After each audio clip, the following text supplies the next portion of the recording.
Hello everyone, Agarwal math classes में आप सभी का स्वागत है। अग्रवाल मैथ क्लासेस के हर लेक्चर में बेसिक कंसेप्ट पर पूरा जोर दिया जाता है और अगर इस वीडियो को देखने के बाद भी किसी स्टूडेंट का कोई डाउट रह जाता है तो वो बिना किसी हेजिटेशन के कमेंट सेक्शन में जाकर अपना डाउट पूछ सकता है। तो चलिए आज का लेक्चर शुरू करते हैं। Class 10 chapter 1 real numbers. आज इस लेक्चर में हम इस चैप्टर की सेकंड एक्सरसाइज 1.2 के क्वेश्चंस को डिस्कस करेंगे और ये जो एक्सरसाइज है वो बेसिकली दो आर्टिकल्स के ऊपर बेस्ड है। पहला आर्टिकल है fundamental theorem of arithmetic and second is to determine HCF and LCM by prime factorisation method. तो जिन स्टूडेंट्स को इन दोनों आर्टिकल्स में डाउट हैं तो उनको मैं एडवाइज़ करूँगा कि जो मेरी सेकंड वीडियो थी वो पहले उसको देख लें और उसके बाद इस एक्सरसाइज को सॉल्व करने की कोशिश करें। मैंने डिस्क्रिप्शन बॉक्स में सेकंड वीडियो का लिंक दे दिया है। तो चलिए सेकंड एक्सरसाइज शुरू करते हैं। Question number 1, express each number as a product of its prime factors 140, 156, 3825, 5005 and 7429। देखिए स्टूडेंट्स, इस क्वेश्चन में टोटल 5 पार्ट्स हैं और हमें जो गिवन नंबर है उसको दिखाना है as a product of its prime factor. Question number 1, first number is 140। तो सबसे पहले हम 140 की प्राइम फैक्टराइजेशन करेंगे। तो 140 is equal to 2 into 2 into 5 into 7, that is 140 is equal to 2 raise to the power 2 into 5 into 7। It's very very easy. Second part is 156। Similarly हम 156 की prime factorisation करेंगे। तो 156 is equal to 2 into 2 into 3 into 13, that is 156 is equal to 2 square into 3 into 13। Third part 3825। तो जैसा हमने पहले कराया 3825 की प्राइम फैक्टराइजेशन, तो 2 बार 3 और 2 बार 5 और 17, तो 3825 is equal to 3 raise to the power 2 into 5 raise to the power 2 into 17। Fourth part is 5005। तो इसमें जो प्राइम फैक्टराइजेशन होगी उसमें एक बार 5 आएगा, एक बार 7, एक बार 11 और एक बार 13। तो 505 is equal to 5 into 7 into 11 into 13। And last part is 7429। तो 7429 में सबसे पहले जो प्राइम फैक्टर आएगा smallest, that will be 17, then 19 and then 23। तो 7429 यानी prime factorization of 729 is equal to 17 into 19 into 23।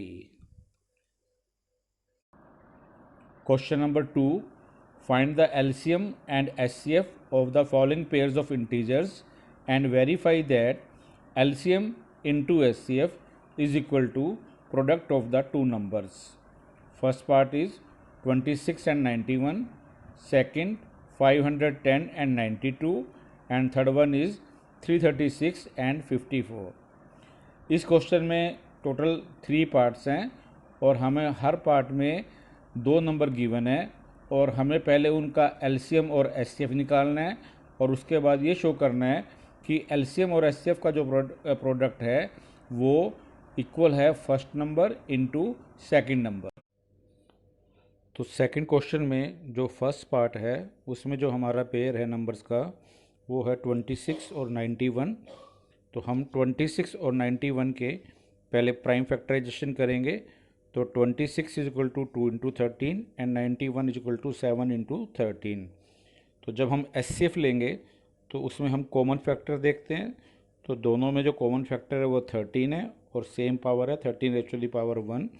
तो HCF will be 13 and in case of LCM हमें कॉमन और अनकॉमन सभी फैक्टर्स लेने होते हैं और अगर कॉमन फैक्टर में पावर्स डिफरेंट हैं तो हम ग्रेटर पावर लेकर चलते हैं, लेकिन यहाँ पर दोनों में पावर हमारी सेम है 1। तो LCM will be equal to 2 into 7 into 13, 14 into 13 that is 182। अब हमें वेरीफाई करना है कि LCM into HCF is equal to first number into second number. तो पहले हम मल्टीप्लाई करेंगे एचसीएफ और एलसीएम को, तो 13 into 182 and it comes to be 2366। अब हमने दोनों नंबर्स ले लिए हैं 26 और 91। तो जब हमने दोनों को मल्टीप्लाई किया, इस साइड में मैंने मल्टीप्लिकेशन भी की है, तो आंसर हमारा सेम आ रहा है 2366। तो hence LCM into HCF is equal to first number into second number. अब हमारा सेकंड पार्ट है। सेकंड पार्ट में हमारा जो पेयर है नंबर्स का 510 एंड 92। तो यहाँ पर मैंने 510 की प्राइम फैक्टराइजेशन करी है और यहाँ पर 92 की। तो 510 is equal to 2 into 3 into 5 into 17 and 92 is equal to 2 into 2 that is 2 raise to the power 2 into 23। अब जब हम एचसीएफ लेंगे तो दोनों में कॉमन फैक्टर देखेंगे। कॉमन फैक्टर 2 है और उसकी स्मॉलर वैल्यू जो पावर है वो 1 है। तो 2 रेज टू द पावर 1 यानी 2 हमारा एचसीएफ हो जाएगा। और एलसीएम के केस में हमें सभी फैक्टर्स लेने हैं और अगर पावर डिफरेंट है तो बड़ी वाली पावर लेनी है। तो 2 raise to the power 2 into 3 into 5 into 17 into 23। तो ये सारी मल्टीप्लिकेशन करके जो हमारा फाइनल आंसर आ रहा है 23460। अब हम वेरिफिकेशन करेंगे। तो एक बार हमने एचसीएफ और एलसीएम दोनों को मल्टीप्लाई किया है, तो दोनों को मल्टीप्लाई करके जो हमारा आंसर आया है वो आया 46,920। और सॉरी, ये मैंने एचसीएफ इंटू एलसीएम किया तो 46920। और जब मैंने दोनों नंबर्स को मल्टीप्लाई करा तो भी हमारा क्या आया 46920। ये मल्टीप्लिकेशन मैंने इधर की हुई है। तो यहाँ से हमारा वेरिफिकेशन हो गया कि HCF into LCM is equal to product of the given numbers. अब हमारा थर्ड पार्ट है जिसमें हमारे नंबर्स हैं 336 एंड 54। 336 एंड 54। तो 306 is equal to 1 2 3 4 2 raise to the power 4 into 3 into 7 and 54 is equal to 2 into 3 raise to the power 3। तो HCF में common factor 2 भी है और कॉमन फैक्टर हमारा 3 भी है। 2 में हमारी स्मॉलर पावर है 1, तो 2 raise to the power 1 that is 2। और 3 में हमारी स्मॉलर पावर है 1, तो 3 रेज टू द पावर 1 यानी 3। तो 2 into 3 HCF is equal to 6। और जब हम एलसीएम कैलकुलेट करेंगे, एलसीएम के अंदर 2 की हाईएस्ट वैल्यू पावर यानी 2 रेज टू द पावर 4, 3 की highest power 3 raise to the power 3 and into 7। तो ये मल्टीप्लिकेशन करके आ गया 3024। अब हमने दोनों का प्रोडक्ट लेना है एचसीएफ इंटू एलसीएम, तो इट कम्स टू बी 18,144। और जब मैंने दोनों को नंबर्स को मल्टीप्लाई करा तो सेम हमारा रिजल्ट आ रहा है। तो हम कहेंगे hence LCM into HCF is equal to product of the two given numbers. Very very easy.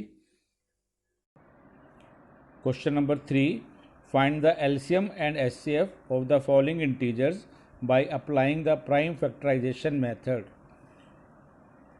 देखिए इस क्वेश्चन में 3 पार्ट्स हैं और हर पार्ट में 3 नंबर्स हैं।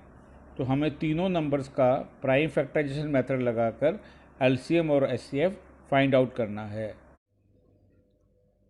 क्वेश्चन 3 में जो फर्स्ट पार्ट है उसमें जो हमारे नंबर्स हैं 12, 15 एंड 21। तो हम तीनों की प्राइम फैक्टराइजेशन करेंगे। 12 is equal to 2 into 2 into 3 that is 2 raise to the power 2 into 3। 15 is equal to 3 into 5 and 21 is equal to 3 into 7। अब जब हम एचसीएफ कैलकुलेट करेंगे तो सिर्फ कॉमन फैक्टर पर कंसंट्रेट करेंगे। तो हमारा जो कॉमन फैक्टर है वो 3 है और तीनों में हमारी जो 3 की पावर है वो 1 है। तो एचसीएफ विल बी 3। और एलसीएम के अंदर हम सभी फैक्टर्स लेंगे। तो 2 raise to the power 2 into 3 into 5 into 7 तो ये मल्टीप्लाई करके आ गया 420। तो हमारा आंसर क्या हो गया, H F is equal to 3 and L C M is equal to 420। Second part में हमारे जो नंबर्स हैं वो 17, 23 एंड 29। अब ये तीनों हमारे क्या हैं, प्राइम नंबर्स हैं।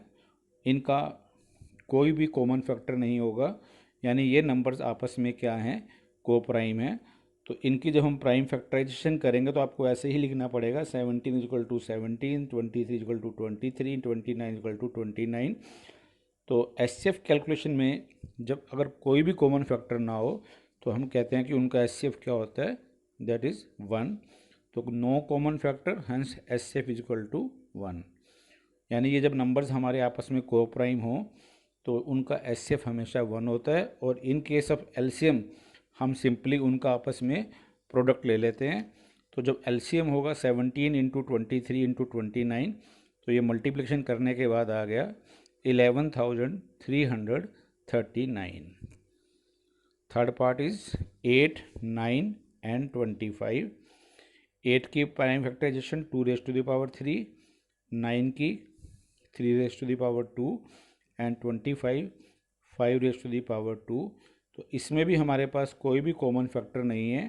तो no common factor means there H F is equal to 1 and LCM is simply the multiplication of these numbers 8 into 9 and into 25। तो that is equal to 1800। Question number 4. Given that HCF of 306 and 657 is equal to 9, find the LCM of 306 and 657. दो numbers given है 306 and 657। उन दोनों numbers का HCF given है 9 और हमें उनका LCM फाइंड आउट करना है। फोर्थ क्वेश्चन में जो हमारे दो नंबर्स हैं वो हैं 306 एंड 657 और हमें उनका एचएफ गिवन है 9। अब हमें उनका एलसीएम कैलकुलेट करना है। तो स्टूडेंट्स, जब नंबर हमारे दो होते हैं तो हमें मालूम है कि HCF into LCM is always equal to first number into second number. तो ये टोटल हमारे पास 4 क्वांटिटी हो गई हैं। 4 में से अगर हमारे पास 3 की वैल्यूज़ नोन हो तो फोर्थ की हम डिटरमाइन कर सकते हैं। तो LCM will be equal to first number into second number divided by HCF. तो first number is 306, second number is 657 and HCF जो है वो है 9, तो डिवाइडेड बाय 9। तो सिंप्लीफिकेशन के बाद हमारा जो एलसीएम आ जाएगा 22,338।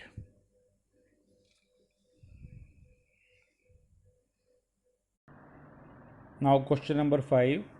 Check whether 6 raised to the power n can end with the digit 0 for any natural number n. हमें एक नंबर दिया गया है 6 raise to the power n, जहाँ पर n हमारा कोई नेचुरल नंबर है। तो हमें ये बताना है क्या किसी n की वैल्यू के लिए ये जो नंबर है ये 0 से ख़त्म हो सकता है, यानी इसके एंड में 0 आ सकता है, यानी वंस प्लेस पर क्या 0 आ सकता है। क्वेश्चन नंबर 5 देखिए स्टूडेंट, इस एक्सरसाइज का ये पहला इम्पोर्टेंट क्वेश्चन है और एक हमने पहले एग्जाम्पल भी किया था। वहाँ पर ये नंबर था 4 raise to the power n, जहाँ पर n हमारा क्या है, नेचुरल नंबर। अब कोई भी नंबर जिसके एंड में 0 हो तो इसका मतलब वो नंबर हमेशा 10 से क्या होगा, डिविजिबल होगा। If 6 raise to the power n were to end with 0, अगर इसके आखिर में इसके वंस प्लेस पर 0 है then it must be divisible by 10। तो ये पक्का 10 से डिविजिबल होगा, 10 से डिवाइड होगा। और जो 10 की प्राइम फैक्टराइजेशन है दैट इज़ 2 इंटू 5। तो अगर ये 10 से डिविजिबल है it means this number must be divisible bye 2 and 5 both. तो ये 2 से भी डिवाइड होगा और ये 5 से भी डिवाइड होगा। तो इसका मतलब क्या हुआ कि जब हम 6 raise to the power n की प्राइम फैक्टराइजेशन करेंगे तो उसके अंदर प्राइम फैक्टर 2 भी आना चाहिए और प्राइम फैक्टर 5 भी आना चाहिए, क्योंकि वो दोनों से डिविजिबल है। अब हमने 6 raise to the power n की प्राइम फैक्टराइजेशन करी तो 2 into 3 raise to the power n, that is 2 raise to the power n into 3 raise to the power n. In this factorisation there is no prime factor 5. अब हमें भी दिखाई दे रहा है कि यहाँ पर 2 तो है लेकिन प्राइम फैक्टर 5 नहीं है. और फंडामेंटल थ्योरम ऑफ अर्थमेटिक क्या कहती है कि जो प्राइम फैक्टराइजेशन होती है ये यूनिक होती है, यानी वन एंड ओनली वन. इसका क्या मतलब है कि इस प्राइम फैक्टराइजेशन की के अलावा इसकी कोई दूसरी प्राइम फैक्टराइजेशन नहीं हो सकती. तो इससे ये कंफर्म हो गया कि इस प्राइम फैक्टराइजेशन में 2 तो है लेकिन 5 फैक्टर नहीं है. अगर अब इसके अंदर 5 नहीं है तो इसका मतलब क्या होगा कि 6 raise to the power n is not divisible by 5. और अगर ये 5 से डिविजिबल नहीं है तो दैट इज़ ये 10 से भी डिविजिबल नहीं है and hence not divisible by 10. और अगर ये 10 से डिविजिबल नहीं है तो इसका मतलब इसके एंड में वंस प्लेस में 0 नहीं आ सकती. Therefore there is no value of n for which 6 raise to the power n can end with the digit 0. Students, इस क्वेश्चन को एक बार दोबारा करते हैं. देखिए, वो हमसे पूछ रहा है कि ऐसी n की क्या वैल्यू होगी जिसको पुट करने से इसके वंस प्लेस पर 0 आ जाए, डिजिट 0 आ जाए. And means one place. अगर इसके वंस प्लेस पर 0 आता है इसका मतलब ये जो भी नंबर है ये 10 से डिविजिबल होगा. और 10 की प्राइम फैक्टराइजेशन है 2 इंटू 5. अब जो नंबर 10 से डिवाइड होगा तो वो पक्का 2 से भी डिवाइड होगा और वो 5 से भी डिवाइड होगा. इसका मतलब इस नंबर की प्राइम फैक्टराइजेशन में ये दोनों फैक्टर्स होने चाहिए, 2 भी होना चाहिए और 5 भी होना चाहिए. जब हमने इसकी प्राइम फैक्टराइजेशन करी तो इसमें 2 तो आता है लेकिन 5 वहाँ पर नहीं है. और फंडामेंटल थ्योरम ऑफ अर्थमेटिक क्या कहती है कि किसी भी कंपोजिट नंबर की जो हम प्राइम फैक्टराइजेशन करते हैं वो हमेशा यूनिक होती है, that is one and only one. इसका मतलब इस प्राइम फैक्टराइजेशन के अलावा कोई दूसरी प्राइम फैक्टराइजेशन पॉसिबल नहीं है. इसका मतलब हो गया कि ये नंबर हमारा 5 से डिविजिबल नहीं है. अगर ये 5 से डिविजिबल नहीं है तो इसका मतलब ये 10 से डिविजिबल नहीं है. और अगर ये 10 से डिविजिबल नहीं है तो इसका मतलब किसी भी n की वैल्यू के लिए, कोई भी n की वैल्यू के लिए इसके एंड में 0 नहीं आ सकती. There is no value of n for which 6 raise to the power n can end with the digit 0. Question number 6. Explain why 7 into 11 into 13 plus 13 and 7 into 6 into 5 into 4 into 3 into 2 into 1 plus 5 are composite numbers. देखिए students, इसमें अलग अलग से हमें दो number दे रखे हैं. पहला नंबर है 7 इंटू 11 इंटू 13 प्लस 13. तो हमें बताना है कि ये नंबर कंपोजिट क्यों है, इसकी एक्सप्लेनेशन देनी है. और इसी तरह से जो दूसरा नंबर है 7 into 6 into 5 into 4 into 3 into 2 into 1 plus 5, तो इसका भी हमें बताना है कि ये कंपोजिट नंबर क्यों है. नाउ क्वेश्चन नंबर 6, मैं कहूँगा कि इस एक्सरसाइज का ये सेकंड इम्पोर्टेंट क्वेश्चन है. और अक्सर ये क्वेश्चन स्टूडेंट गलत तरह से अटैम्प्ट करते हैं. चलिए मैं ज़रा इसको एक्सप्लेन करता हूँ. हमें ये बताना है कि ये हमें बारी बारी से दो नंबर्स दिए हुए हैं कि ये नंबर कंपोजिट नंबर क्यों हैं. तो चलिए सबसे पहले हम कंपोजिट नंबर की डेफिनेशन लेते हैं. A number which is divisible by any third number in addition to one and itself is known as a composite number. अगर कोई नंबर एक और अपने आप के अलावा किसी तीसरे नंबर से भी डिवाइड हो जाए तो उस नंबर को हम कहते हैं कंपोजिट नंबर. अगर कोई नंबर वन और इटसेल्फ के अलावा किसी तीसरे नंबर से डिवाइड नहीं होता है, नॉट डिविजिबल, तो उसको हम कहते हैं प्राइम नंबर. और अगर वो वन और अपने आप के अलावा किसी भी तीसरे नंबर से डिवाइड हो जाए तो उसको हम कहते हैं कंपोजिट नंबर. अब देखिए स्टूडेंट्स, जो ये नंबर दिया गया है, मैं थोड़ा सा आपको एक्सप्लेन करता हूँ कि स्टूडेंट्स क्या करते हैं, या कई बार टीचर भी इसको गलत तरीके से कैसे अटैम्प्ट करवाते हैं कि वो इस नंबर्स को पहले मल्टीप्लाई कर देते हैं. मल्टीप्लाई करके और इसको फिर ये सिंप्लीफाई करके ऐसे लिख देते हैं कि ये जो नंबर है ये 1014 के लगभग इक्वल है, 1014 है। और फिर कह देते हैं कि ये नंबर 2 से डिविजिबल है या ये नंबर 13 से डिविजिबल है, इसलिए ये कंपोजिट नंबर है। लेकिन स्टूडेंट्स आप इसको ऐसे अटैम्प्ट नहीं करोगे। अगर ये ऐसे ही करना होता तो क्वेश्चन शुरू में इस फॉर्म में क्यों दिया होता कि 7 इंटू 11 इंटू 13 प्लस 13, वो हमें ऐसे भी दे सकता था कि नंबर दे देता 1014।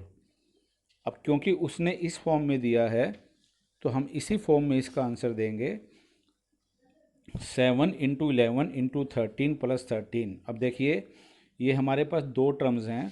फर्स्ट टर्म है 7 इंटू 11 इंटू 13 और जो सेकंड टर्म है वो है 13। तो इन दोनों टर्म्स में हमारा 13 कॉमन आ रहा है, तो हम यहाँ से 13 कॉमन ले लेंगे। अब ये जो हमारा नंबर है, गिवन नंबर है, ये 13 का मल्टीपल हो गया। और अगर ये नंबर 13 का मल्टीपल है तो इसका मतलब ये 13 से डिविजिबल है। और 13 हमारा क्या हो जाएगा, थर्ड नंबर 1 और इटसेल्फ के अलावा।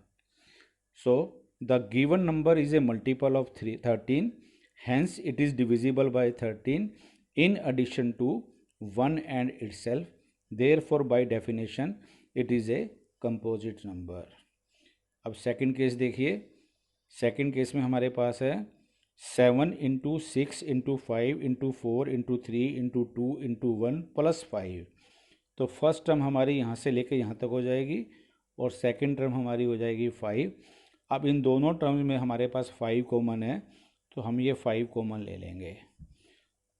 तो जैसे मैंने पहले करवाया, the given number is a multiple of 5, therefore it is divisible by 5 in addition to 1 and itself. 1 और अपने आप के अलावा ये नंबर क्योंकि 5 से डिविजिबल है, इसका मतलब ये क्या है, हमारा कंपोजिट नंबर है। नाउ क्वेश्चन नंबर 7, जो कि इस एक्सरसाइज का लास्ट क्वेश्चन है।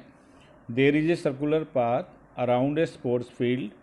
Sonia takes 18 minutes to drive one round of the field, while Ravi takes 12 minutes for the same।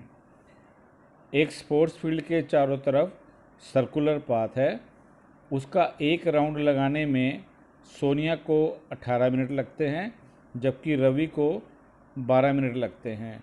Suppose they both start at the same point and at the same time and go in the same direction. यदि दोनों एक ही point से start करते हैं और एक ही समय पर स्टार्ट करते हैं और एक ही डायरेक्शन में मूव करते हैं, after how many minutes will they meet at the starting point. तो कितने मिनट्स के बाद वो दोबारा से स्टार्टिंग पॉइंट पर आपस में मिलेंगे। क्वेश्चन नंबर 7, जो इस एक्सरसाइज का लास्ट क्वेश्चन है।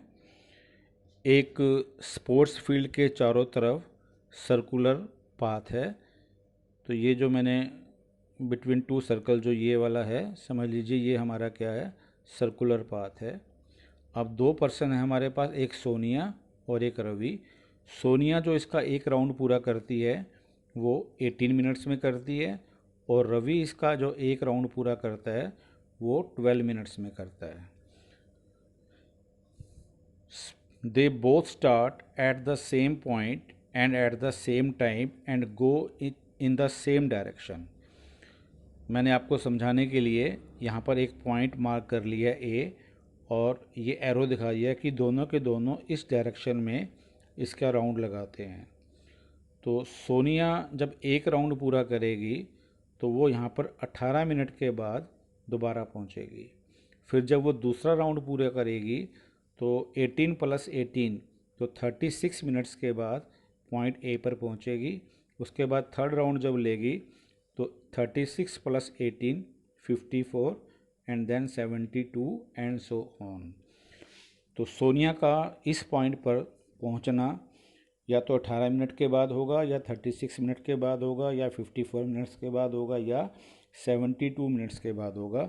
सिमिलरली जो रवि है वो एक राउंड 12 मिनट में लगाता है, तो 12 मिनट के बाद वो यहाँ पहुँच जाएगा, फिर 24 मिनट्स के बाद, फिर 36 मिनट्स के बाद एंड सो ऑन। तो रवि जो होगा 12, 24, 36, 48 मिनट्स के बाद। तो बिल्कुल क्लियर हमें लग रहा है कि ये दो केस है, ये दोनों नंबर्स के मल्टीपल हैं और हमें इसमें कॉमन लेना है, कॉमन मल्टीपल लेना है स्मॉलेस्ट। तो इसका मतलब ये एलसीएम का क्वेश्चन हमारा बनेगा, यानी हमें दोनों का क्या निकालना है, एलसीएम निकालना है। अब चलिए मैं आपको एक्सप्लेन कर देता हूँ। Suppose both start from the same point A and at the same time. Sonia takes 18 minutes to complete one round, whereas Ravi takes 12 minutes for the same. Sonia will reach the point A again after 18 minutes, 36 minutes, 54 minutes, 72 minutes and so on. That is multiples of 18. ये मैंने आपको पहले explain कर दिया है। Similarly, Ravi will reach the point A again after 12 minutes, 24 minutes, 36 minutes, 48 minutes and so on. That is multiples of 12. So we have to calculate the LCM of 18 and 12. तो 18 के factors हो जाएंगे 2 into 3 into 3, that is 2 into 3 raise to the power 2, और 12 के factors हो जाएंगे 2 into 2 into 3, that is 2 raise to the power 2 into 3। अब हमें एलसीएम लेना है, तो जो कॉमन फैक्टर्स हैं उसकी हम ग्रेटर पावर लेंगे, तो 2 raise to the power 2 into 3 raise to the power 2, that is 4 into 9 36।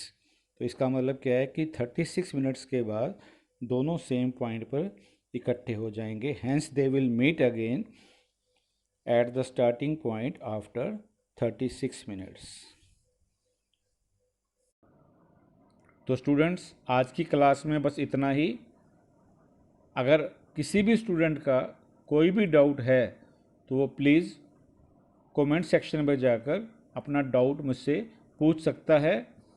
और अगर आपको ये वीडियो अच्छी लगी हो तो प्लीज़ इस वीडियो को लाइक कीजिए और इसको मैक्सिमम शेयर कीजिए। और अगर आपने अभी तक हमारा चैनल सब्सक्राइब नहीं किया है तो ज़रूर इसे सब्सक्राइब कीजिए और साथ में बेल आइकन को भी टैप कीजिए, ताकि जैसे ही कोई नई वीडियो अपलोड होती है तो आपको तुरंत उसका नोटिफिकेशन मिल जाए। Thank you very much students.